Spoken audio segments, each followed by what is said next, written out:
और फाइनली मयूरेश कह रहे हैं सोलार इंडस्ट्रीज को आप यहाँ से एक्यूमुलेट कर सकते हैं मीडियम से लॉन्ग टर्म पर्सपेक्टिव के लिहाज से।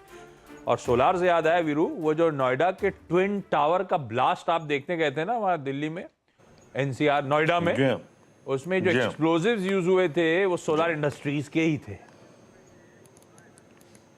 बिल्कुल बिल्कुल मालूम मुझे, जिसको एडिफाइस ने यूज किया। हाँ, एक जगह मैंने ख्याल से अगले दिन ही पढ़ा था इसके बारे में, उन्होंने ऐड छापा था। नहीं अब हाँ ऐड छापा था उन्होंने, ऐड छापा था उन्होंने। चलिए रखिए स्टॉक को भी रडार पे, लेकिन आप जरा क्विकली आज के और important stocks in news brokerages सबको राउंड अप कर लेते हैं ताकि तैयारी हो जाए आज के ओपनिंग सेशन की। सुमित स्टूडियोज में मौजूद है। गुड मॉर्निंग, कौन से stocks in news?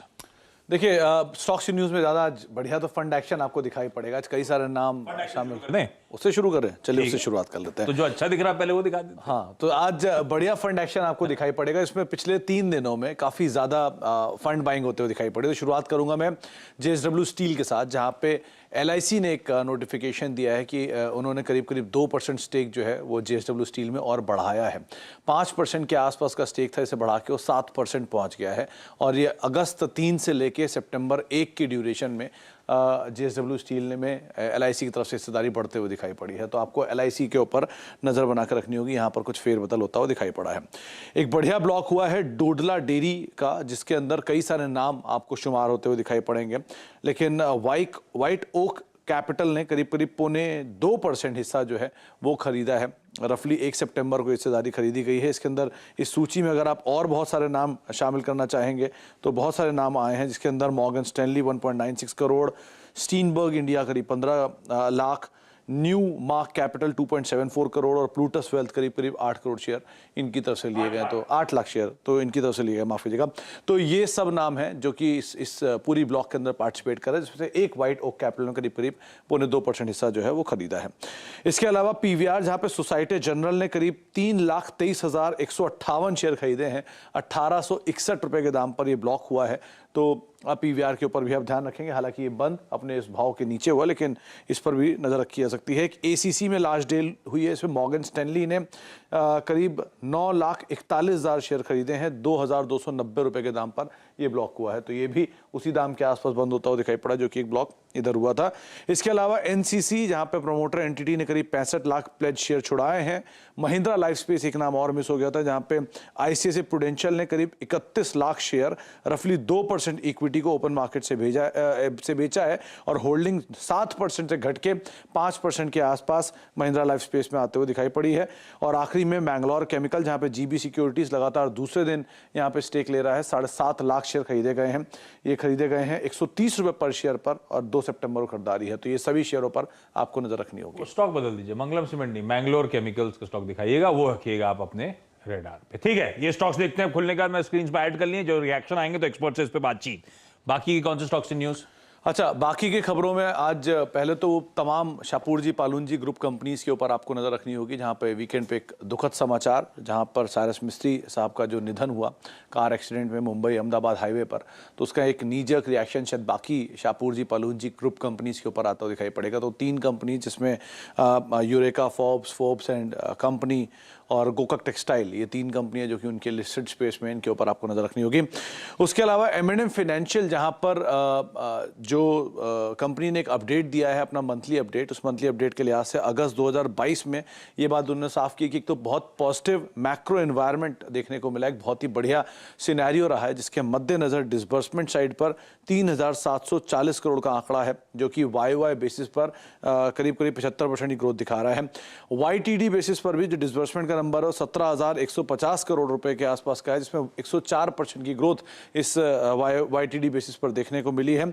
Collection efficiency करीब 96% के आसपास आई है अगस्त में, जो कि 97% थी पिछले साल अगस्त के अंदर। तो यहाँ पर एक स्लाइट डिप है, लेकिन अदरवाइज नंबर्स बेटर साइड पे आप मान सकते हैं। BEL, जहाँ पे कंपनी ने स्मिथ्स डिटेक्शन इंडिया के साथ करार किया है हाई एनर्जी स्कैनिंग सिस्टम को लेकर, मेक इन इंडिया इनिशिएटिव के तहत करार किया गया, तो इस पर नजर रखेंगे। डिफेंस स्पेस की दूसरी कंपनी है प्रीमियर एक्सप्लोसिव, इस पर भी आप नजर रखेंगे, जहाँ पे कंपनी ने एक नॉन इसरो यूनिट, ये पहली नॉन इसरो यूनिट है जिसने PSLV के लिए PSOM XL जो मोटर है वो सर्व किया, तो ये और एक कंपनीज को आप ध्यान में देंगे। शैले, जहां पर इन्होंने एक टाई अप किया है, शैले एयरपोर्ट प्राइवेट लिमिटेड, इनकी सब्सिडरी है, उसने दिल्ली इंटरनेशनल एयरपोर्ट डायल के साथ, और ये करार है एक हॉस्पिटल के डेवलपमेंट को लेकर और साथ साथ मेंटेनेंस को लेकर भी, उस लिहाज से भी। और इलेक्ट्रा दूसरा दिन जहां पे पहले फंड रेजिंग की खबर और अब 100 करोड़ से ज़्यादा का कंपनी को एक बस का ऑर्डर मिला है, उस लिहाज से आपको यहाँ पर नजर रखनी होगी। रखिए इन सब स्ट्रक्चर को रडार पे। और हाँ, वो संडे को दोपहर में बड़ा वो दुखद हादसे की खबर आई थी सारस मिस्त्री साहब के, वो एकदम शॉकर था सबके लिए। टाटा सन्स के एक्स चेयरमैन शाहपुर जी पालुंजी ग्रुप के करंट एमडी साहब, तो रेस्ट इन पीस सर। लेकिन ठीक है, उनसे रिलेटेड कंपनीज और बाकी जो स्टॉक्स की न्यूज़ सारी की सारी सुमित ने मेंशन करी है, वो सारे स्टॉक्स आज हम लोग रखेंगे अपने रडार पे। वो सीएनबी सेवास की तरफ से ऑबिचुरी उनके लिए। अच्छा, इस बीच ब्रोकरेजेस के रडार पे क्या है, यतिन आपको आपकी स्क्रीन पे नजर आएंगे। अमित शाह साहब आ रहे हैं आज आपके इलाके के आसपास, साउथ मुंबई में सब जगह रिस्ट्रिक्शंस हैं। अभी फंसा तो नहीं मामला सुबह सुबह ना? नहीं, या अब थोड़ी देर 9 बजे से रिस्ट्रिक्शन? 9 बजे से रिस्ट्रिक्शन है, वो भी लोअर परेल से लेके दादर का जो इलाका और है, वो सीलिंग वीलिंग भी बंद कर रहे हैं। सेकंड हाफ में सारा एक्शन शिफ्ट हो जाएगा अंधेरी मरोल से पोवई साइड। बिल्कुल। भाई साहब, मुंबई में बड़ा आज ट्रैवल रिस्ट्रिक्शंस हैं, आप लोग ध्यान रखिएगा, देख के ही निकलिएगा। लेकिन ब्रोकरेज के रडार पे क्या है? तो आशीष, 2 ब्रोकरेजेस। सबसे पहले रिलायंस इंडस्ट्रीज की हम बात करेंगे, जहां मॉर्गन स्टैनले का जो ओवरवेट कॉल है, ये इन्होंने और ओवरवेट कर दिया। इसका मतलब ये है कि इन्होंने टारगेट बढ़ा के, जो इनका पिछला टारगेट था 3000 रुपए के नीचे था, और अब जो नया टारगेट है रिलायंस इंडस्ट्रीज पे एजीएम होने के बाद वो है 3085, यानी 3085 के लक्ष्य के साथ वो खरीदारी की सलाह रिलायंस इंडस्ट्रीज पे दे रहे हैं। क्यों दे रहे हैं? क्योंकि जो नए कारोबार हैं वो कम साइक्लिकल हैं। जैसे अगर हम तेल के वॉलेटिलिटी की बात करें, या दूसरे जो इनके पेट्रोकेमिकल बिजनेस है, यहाँ आप वॉलेटिलिटी देखते हैं। लेकिन जो न्यू एनर्जी बिजनेस है, टेलीकॉम बिजनेस है, यहाँ आपको अर्निंग्स में वॉलेटिलिटी कम दिखाई देती है, सिक्लिकलिटी कम दिखाई देती है, जिसको लेके मॉर्गन स्टैनली काफ़ी बुलिश है। इनफैक्ट जो नए इन्वेस्टमेंट है, मॉर्गन स्टैनली का मानना है कि कंस्ट्रक्टिव है, और इन्वेस्टमेंट जो अभी ये नए कारोबार में कर रहे हैं, शायद यहाँ से आपको प्रॉफिट वो दुगना करते हुए दिखाई दें 2027 तक। यानी जो इमर्जिंग बिजनेसेस हैं, यहाँ से आपको अर्निंग ग्रोथ अच्छी आने की उम्मीद है। ये रिलायंस इंडस्ट्रीज की बात हुई। और एक मॉर्गन स्टैनली की रिपोर्ट आई है महिंद्रा एंड महिंद्रा फाइनेंस पे। सुमित थोड़ी देर पहले बता रहे थे कि किस हिसाब से कलेक्शन एफिशिएंसी रही है अगस्त के महीने में।